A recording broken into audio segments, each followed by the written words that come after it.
Decorating Pages podcast presents Production Design Film Study. This class examines Oscar-nominated films spanning a century of cinema. Accomplished professionals in production design will explore and dissect the sets featured in each of these nominated films and will educate why they were recognized for the design of their time. This episode are the films of 2022 and are reviewed by Kim Wannop, set decorator. Hello, and welcome to this film design film study. I'm so excited for everyone to jump aboard this. And I thought that I would start it off with doing the year 2022 so that it's a reference that's fresh in our minds. Other episodes will include 1947, 1950, 1955, 1980. There's a dozen other years that I've dove into with other production designers, art directors, set decorators, buyers, and we've all dissected these films to try to educate why they're the best of the best, or maybe not, as some of us discuss. So let's dive in. I'm going to do this year in alphabetical order, but I'm going to save the winner, All Quiet on the Western Front, till last. So let's start with Avatar. So this film picks up several years after the Navajo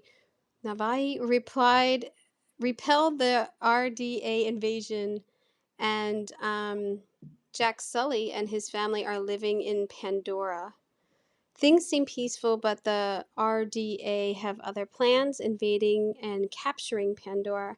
Sully forms a guerrilla group to try to excel the invaders. It was nominated for 4 Oscars. It won Best Achievement in Visual Effects. Production designer Dylan Cole and Ben Proctor, set decorator Vanessa Cole. What a job. Now let's just look. This is their art department crew. And you can see that this took a village to make. And I mean, it took this film, 12 years? It was 12 years or something in the making. It's unbelievable. Most of it was filmed at the Manhattan Studios in Los Angeles, Manhattan Beach, California, and also in New Zealand. The budget was $350 million, and to date, it's made about $2.3 billion. That's crazy money, people. This film is unbelievable. I saw it in the theater. I saw it big on screen, and I should say for this presentation, I was lucky that I tapped into the Art Directors Guild presentations for their Art Directors Guild Awards. So a lot of these photos are coming from the package directly from the production designers team they put together for their nomination in their awards package. So here are some illustrations of Return to Pandora. I mean, these take months and months to get precise with the feeling of the film, the tone and the colors and everything. I mean, they didn't just plop these out. And then when you start to put actors into them and the scale of how these actors are going to be in there, I know that the creatures that they portray are taller than humans, I believe. But there's some beautiful renderings here. And even all of the vehicles that they had to design. I mean, this project is massive. I know why it took so long, but my Lord, this, it's a lot.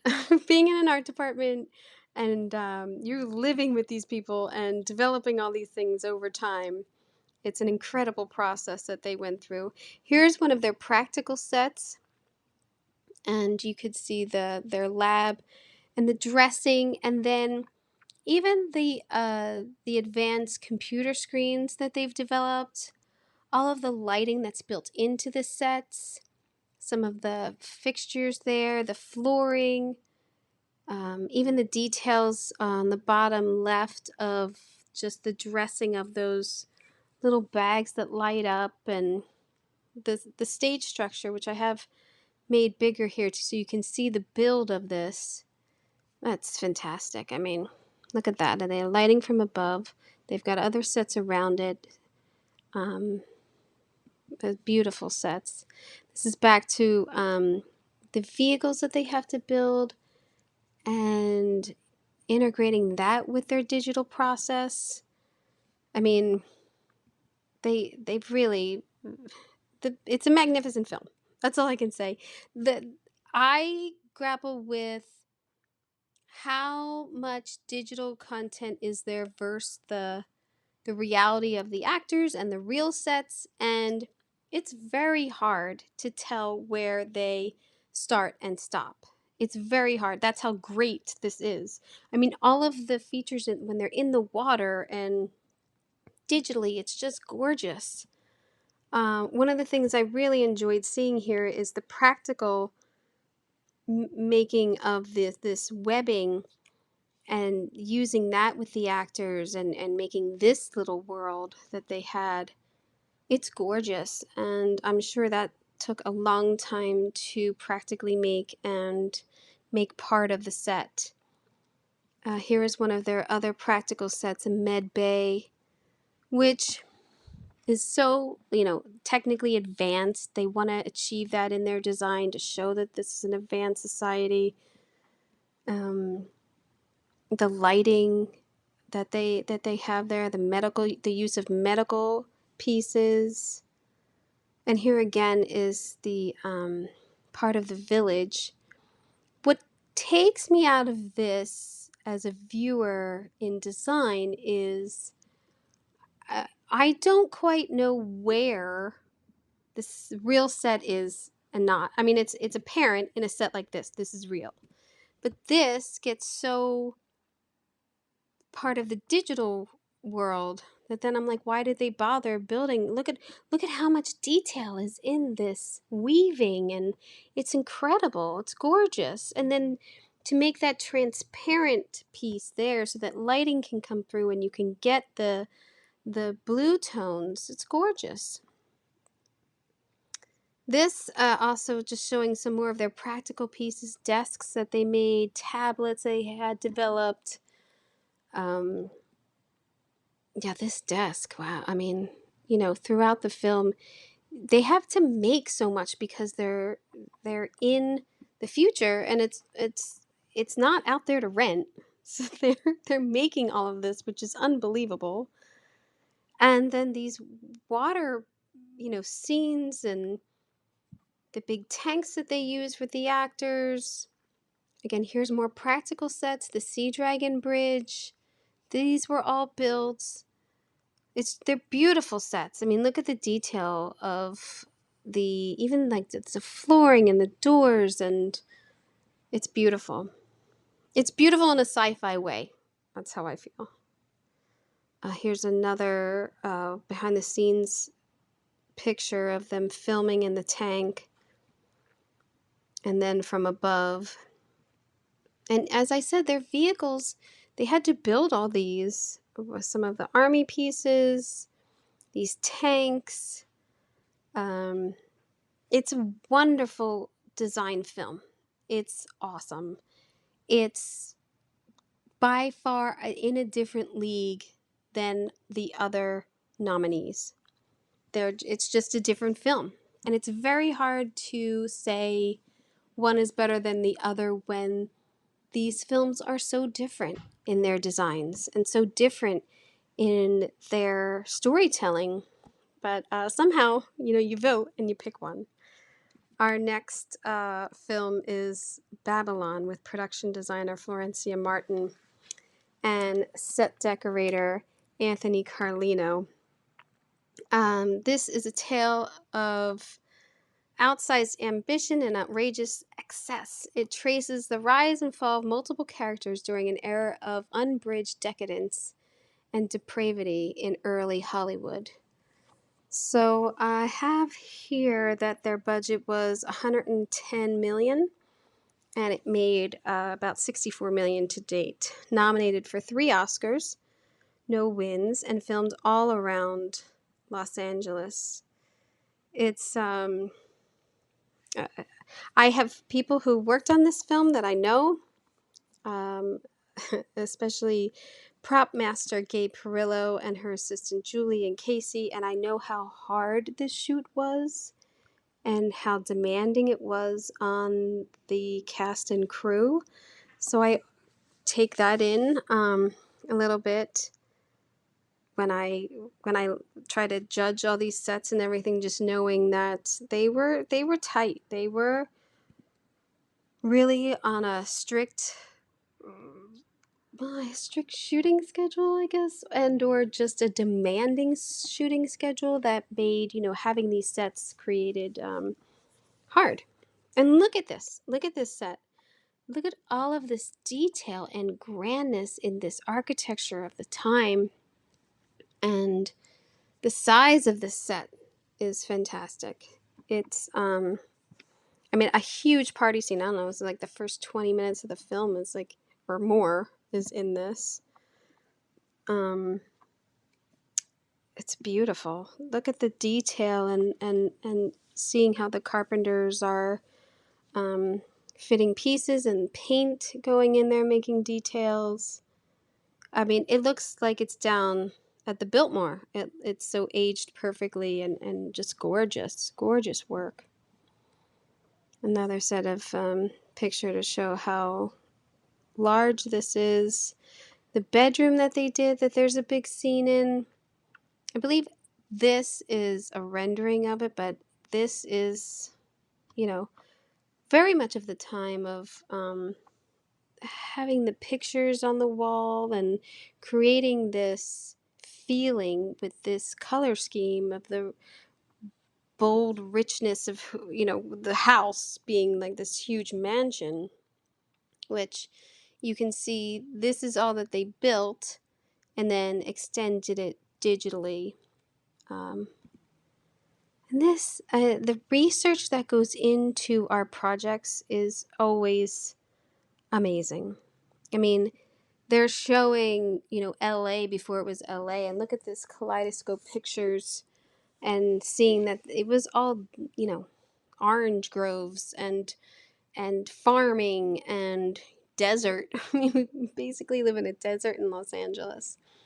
I really enjoyed the scenes of them showing the the filming process back then, and just these like 2 wall, 3 wall vignettes, and them being like, one's a bar, one's a hospital, one's this, one's a living room, one blah blah blah, and then showing this, how the crew had the lights and how they just shot these pictures so quickly back then. And it's true, that's how they did it. And then you have like a big, epic tale film. You have all of these extras, and you have this, the magic hour, and the sunset going down, and getting that all on film, and the pressure of it all. That guy getting the film. I've been there, you know.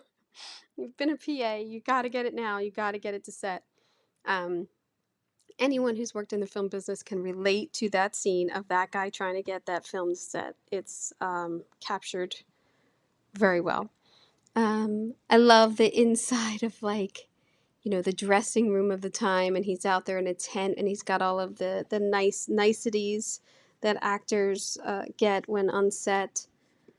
Here is another 3 wall set showing when they started to do sound, and they bring in the microphones and things like that. All of this history of film, I loved. I loved learning all this again. I mean, some of this if you study film, and the process of the silence versus the talkies, and everything, and how it was such a huge adjustment for actors. This set I love. I just love how the colors of everything and the drapery and the simple geometric shapes that were designed are just fantastic. And the deco of lighting, I just love this set. This is a great detail that they showed drawings for, of the camera would make too much noise, so they kept it in a box, a soundproof box. Showing details like that of the minuscule things that you have to design and build, just like an avatar, these little things, because it's not around, this isn't around anymore. Or an avatar, it's not being built. It's not real.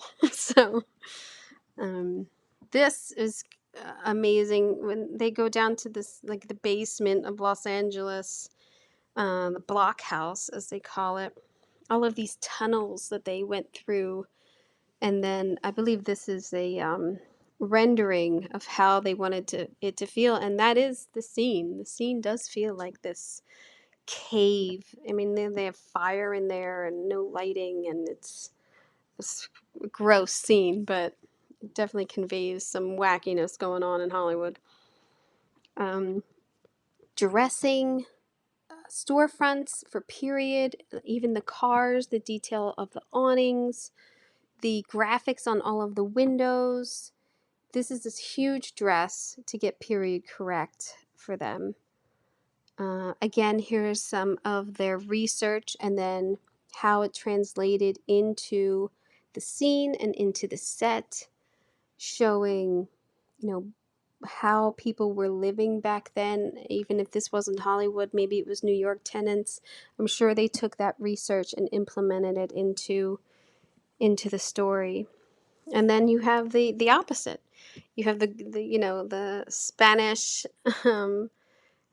mansion that Jack Conrad lives in, and there's plenty of research that supports his house and the dressing of his, and there's gorgeous sconces that just glow on the wall, and fabulous light shades. Their lamp shades are fantastic.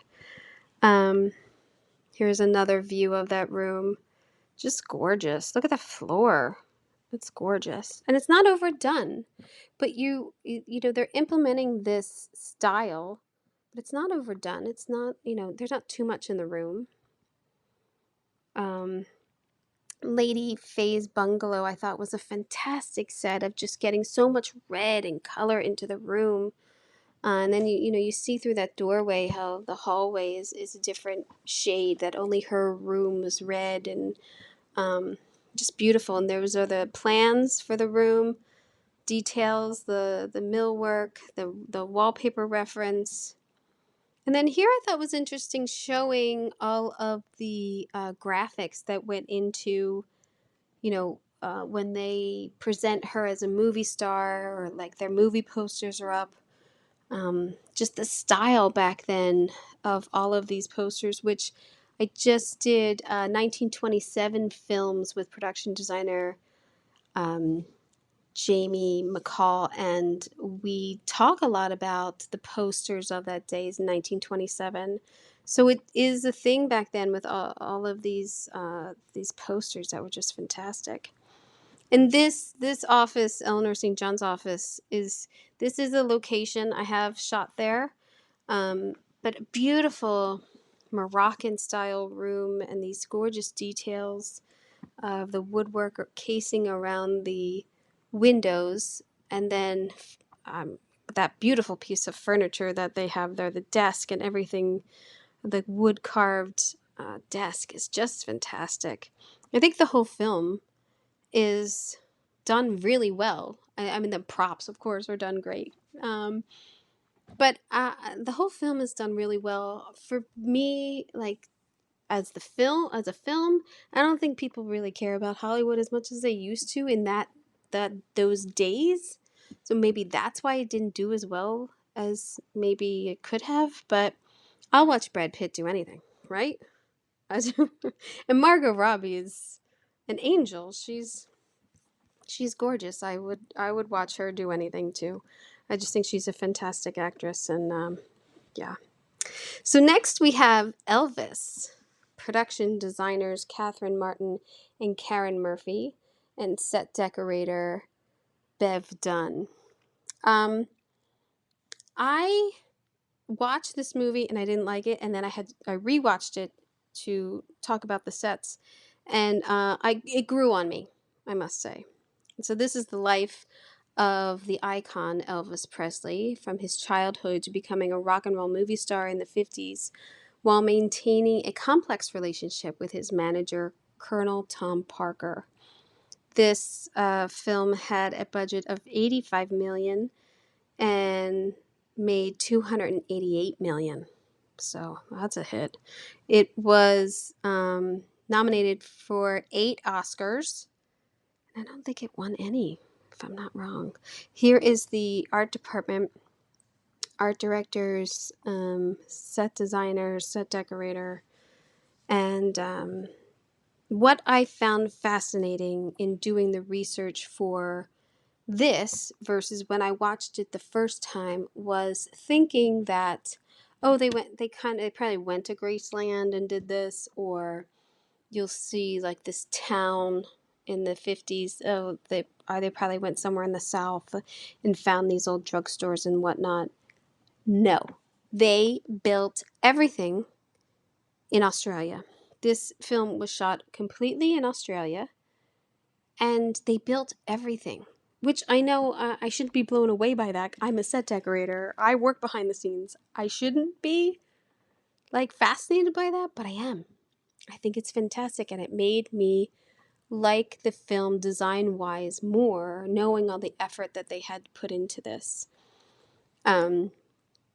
There's, going back to his roots and growing up with black music and seeing, he came from a very poor side, and I think in Memphis, I don't know, Tennessee he's from, I forget. But then, the color of when he's growing up and going into these shops, which these are all builds, people. This storefront. Now, the builds in, well, I don't know if they were builds back in Babylon. That street that we just talked about. I believe that's a back lot that was redressed for the era. I believe these are all built for the film. And look at all this product. Look at all this period product they had to get. I mean, it's a lot. And I don't even know I know that they went into this one store, but man, you look at like all of these stores, that's incredible. This is a complete build. This whole street is a build. All of the neon is built. All of those awnings, all of, everything here is a build. You can see how they planned it out and built this street on that bottom picture. You can see them hanging the neon or aging the buildings. I mean, it's a wonderful build. And then this, I'm sure, is a plan with the designer and the director and the first ADs going over how they're going to make it look bigger than it is. And you can see in yellow the crane shots that are coming in and the cameras, and the flow of the cars to make it look like traffic is constantly moving down these streets. It's wonderful. I love seeing this drawing and how many departments that had to go through. The recording studios and showing Elvis in these old timer recording studios and getting all these vintage pieces as a decorator, that's the find. That's the fun, is finding all these pieces, the correct ones, and the pain of not finding the correct one, or it just sold on eBay, now I can't get it, something like that.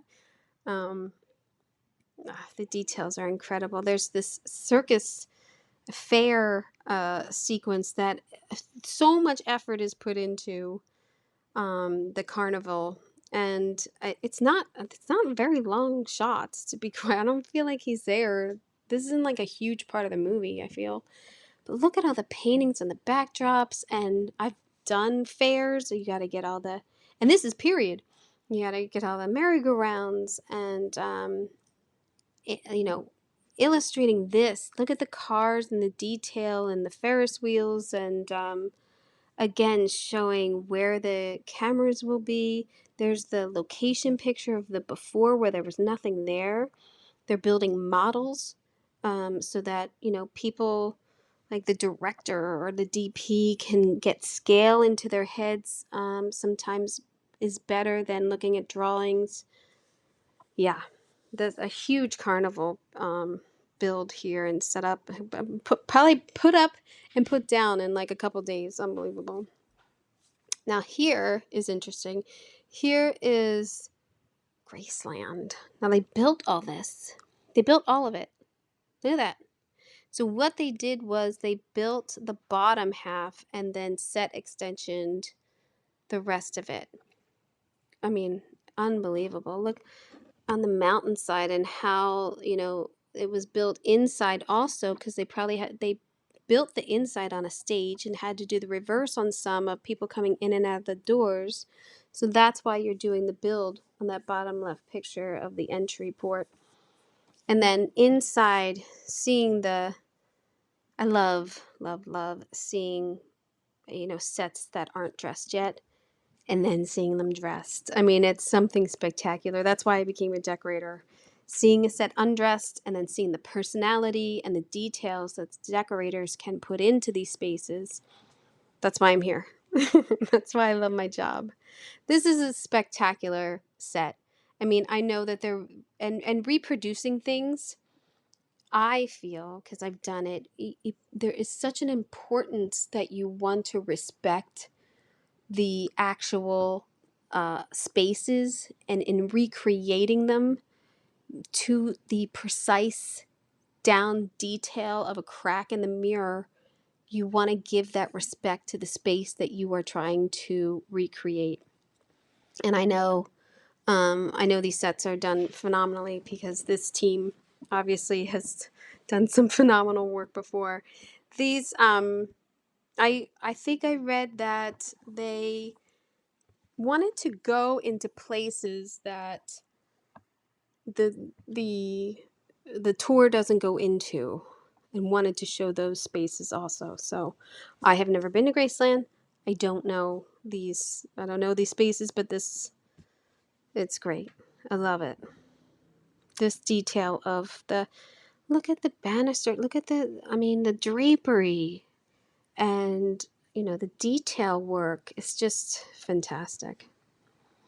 Now this is one of the tour buses. Doing tour buses is always fun if you have something like this, but also so very challenging to, if you get a practical bus, and how can you take it apart so that the film crew can get in there. How are we going to light it, or using the practical lights, and just details that you're trying to get into these tiny little spaces. And obviously this is live workspace. He's got the kitchen and the makeup mirror and the beds and everything. So I am sure that they recreated this, if this was real, like to the T. What's it say? Visual final frames and on-set photography. Yeah, it's spectacular. This recreating this moment in Elvis's life, that's important. This was his huge, I believe his huge like comeback sort of concert. And I don't know, I think I read like it hadn't been done before in this type of setting, where he was in the round, he was in the middle, and everyone was around him, and it was very intimate design that he had for this show. Oh yeah, the 68 comeback special. And look at that control room. Look at remaking all of this control room, getting the precise TVs and equipment. It's a lot. It's a lot. This, you look at this scene and you think, oh, they went to some theater and they did this. And in my head, I'm like, oh, they went to that Hilton in Vegas and they did it all there. It's called the Hilton. It's called the Elvis Theater, the old Hilton Hotel. And they didn't. They built it. They built the whole thing. Isn't that crazy? Isn't that great? Look at all those booths. Yeah, this booth made, and picking out the upholstery and getting those correct. The stage, getting the drapery and the lighting. And so, there's extension there. But look at that. That's fantastic. Look at the rug.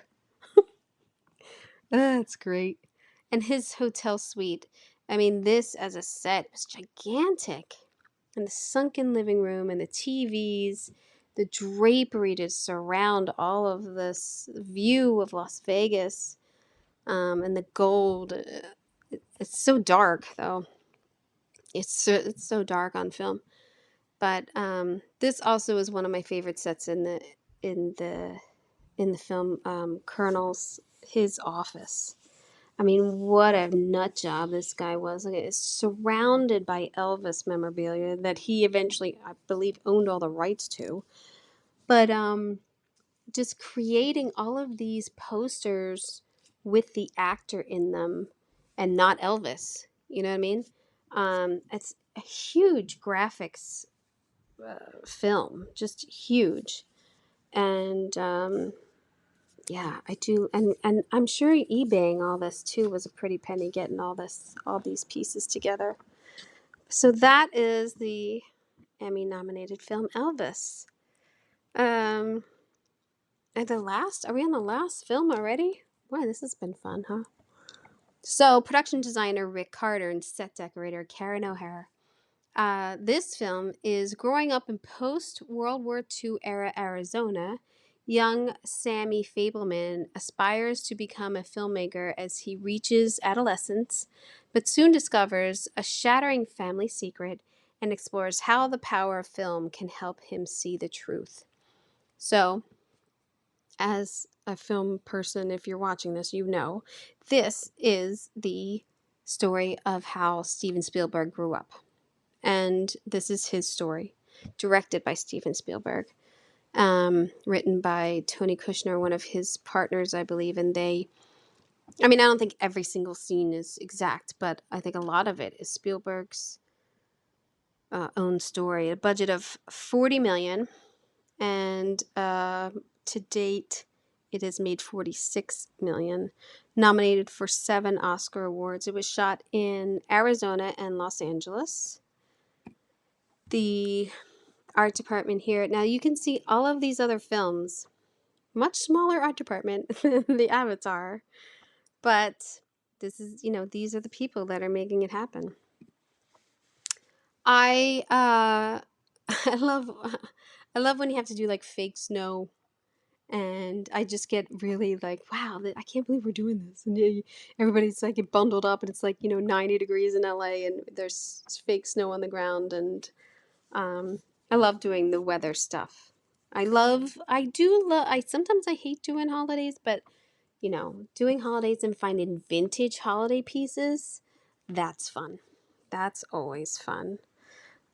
This garage that he, makes his films in, and first he gets this idea because he has this train set, and he is, wants to make a little movie of the train like derailing and everything.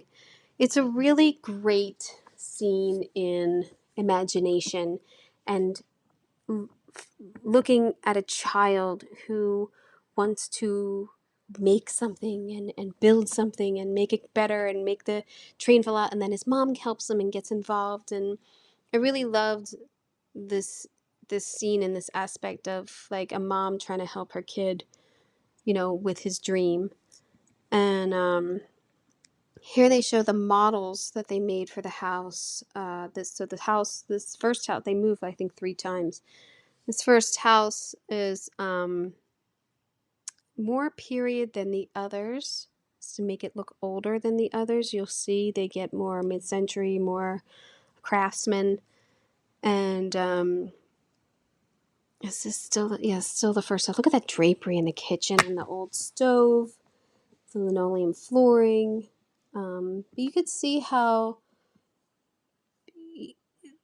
you're decorating someone's home and the personality is there, putting in family photos, their bedrooms, the bathroom, the hallway. I mean, as you know, in your home, you use up every bit of space.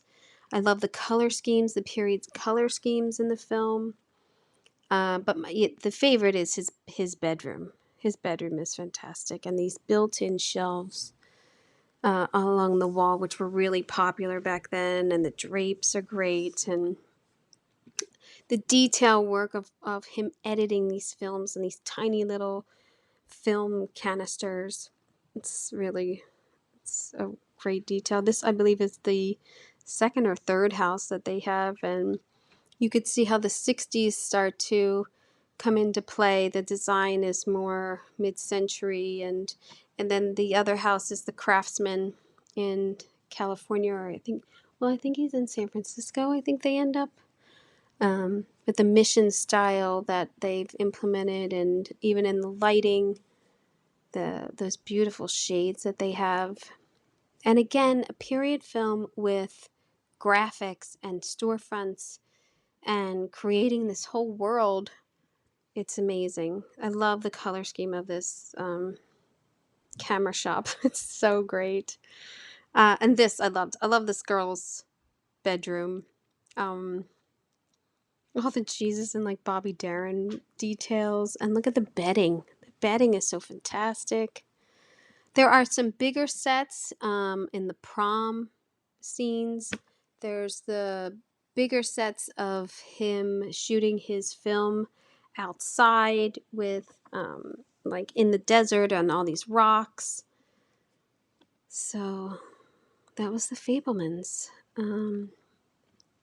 I think if this film wasn't about Steven Spielberg, I don't think it would have even made its money back.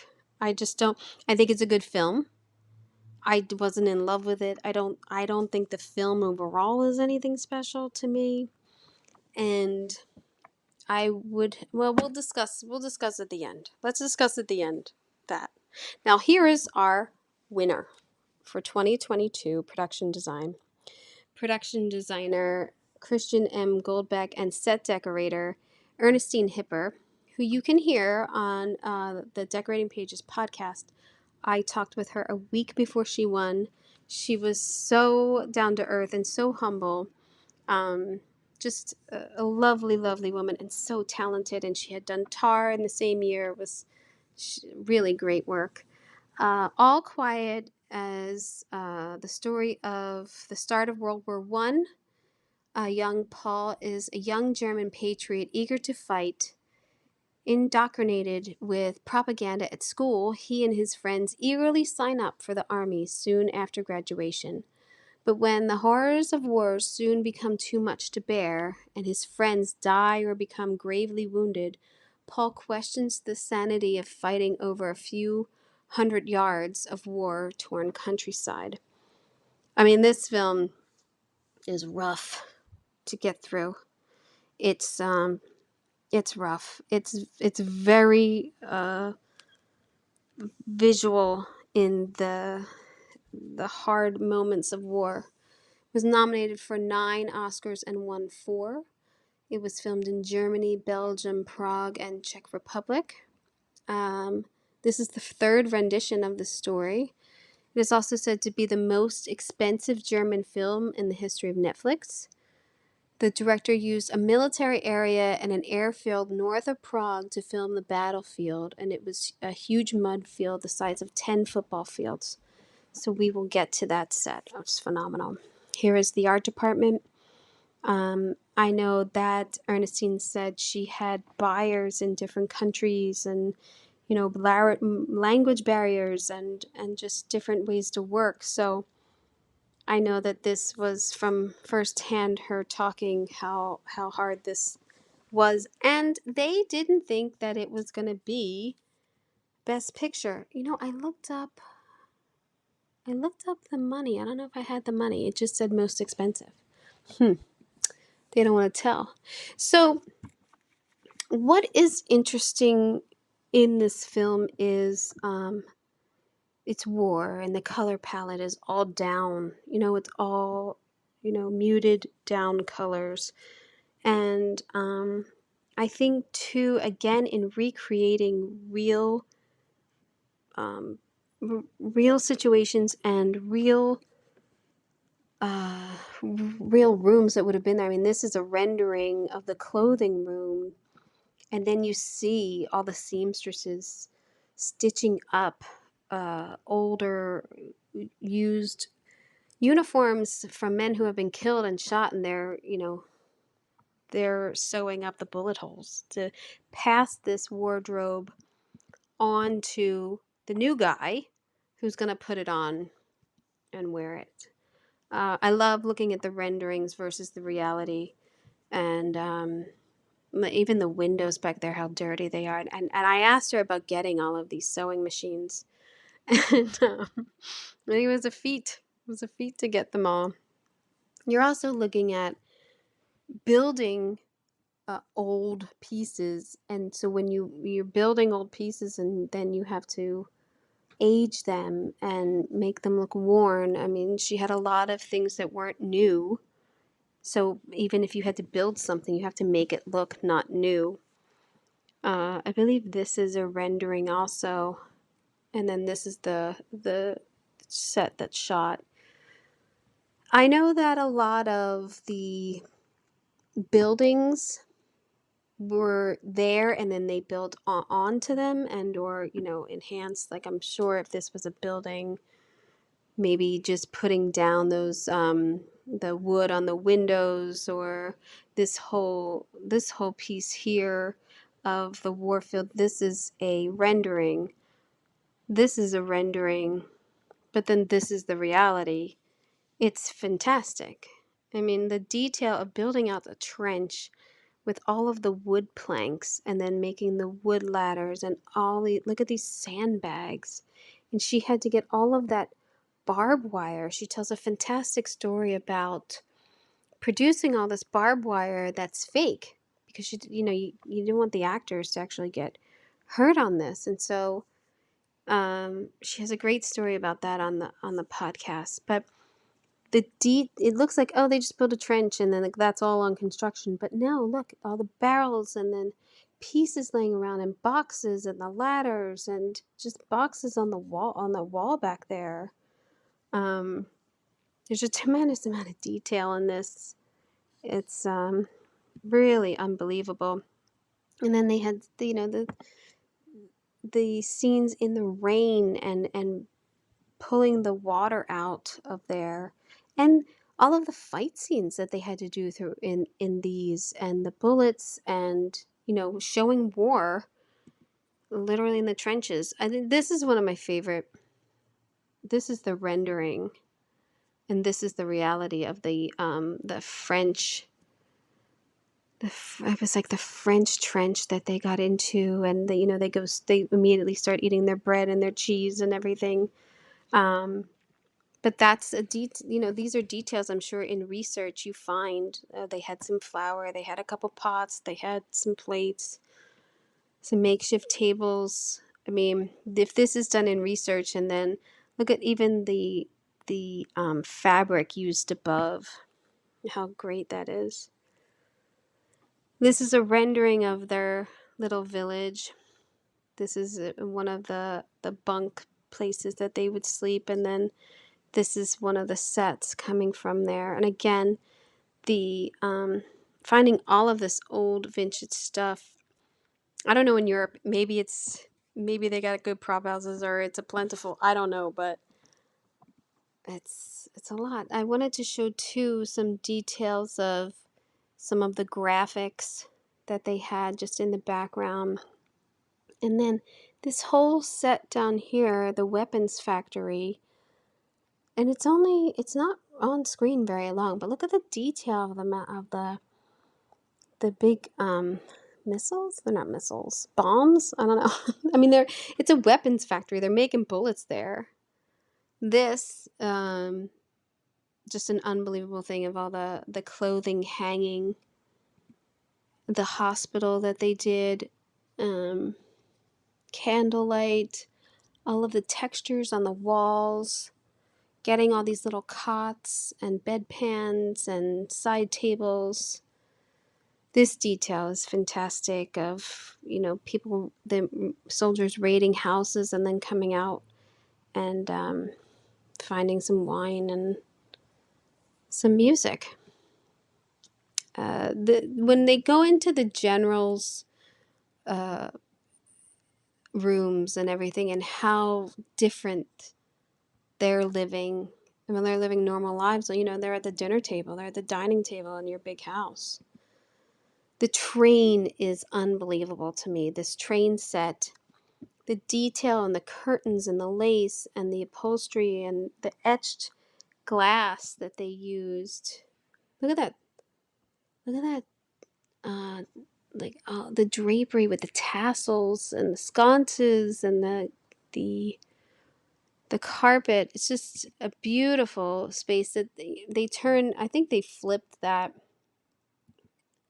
They might have flipped this room, maybe, to be this meeting room. Maybe not. But look at the dramatic difference of the shades, but still this huge table and this train car. It's awesome. And then this photo showing like the build of the train car, and you can see the backing on the side and how they lit it. Here's that field, 10 football fields that they used to make the ditch. And here, look at this, the front line. This is how they built it, and then had cameras, day 3, day scene 28. I mean, you really have to plan out scenes like this for it all to work together. And I'm sure there was a huge collaboration with director and designer and decorator on this. And there's the film crew. And then, I mean, could you imagine, you gotta dress all of this. You gotta dig all this out. You gotta get construction in there. You gotta dress it. You gotta age it. You gotta get it muddy. It's unbelievable. And that's why it's the winner, I think. So in a recap of the films, I would have to say that I do think that All Quiet on the Western Front, to me, is the winner. I know that Avatar is a different kind of film and a different kind of design, and I wish it could be in a different category. Because I know that the years it took, and they're developing new kinds of technology to design for that. So it should be awarded. But I feel that the detail work and everything that went into All Quiet, I would have voted for All Quiet. As I started to get into, I kind of think the weak link in these, just in this in this little party, is the Fabelmans. It's done exquisitely well. There is no doubt about it. Every detail is great. It's just it's a period film that is a lot more residential, I guess I should say, or doesn't have the big sets that these other films do. To me, I think Black Panther, what is it, Wakanda Forever? I feel like that might have been overlooked here for production design in this year. I just don't think that when you consider the builds on All Quiet, the unbelievable breakthrough designs of Avatar, the amount of sets in Babylon, and you could say Babylon was, residential too, but look at the big outside builds that they had, and the sheer choreography of the sets with the dialogue. That to me is like, ugh. And Elvis, I gotta say, Elvis, that's big. There was a lot of big builds in that. So to me, I understand why those were nominated. I mean, I'm just saying, I think Black Panther might have been a really close one. I think it might have been just shy of vote or two, I think, in being nominated for this year. But these films are often, hey man, I wish I could have been a PA on any one of these. I think these are phenomenal films, and congratulations to all of these people for getting nominated. But I hope you enjoyed this episode as much as I did in rewatching these films and, dissecting them with the design eye. And again, just I'm releasing them. I'm sure they're all out at this point, maybe. But great years of cinema: 1950, 1975, 1993. I mean, I got a lot going on, so I hope you enjoy.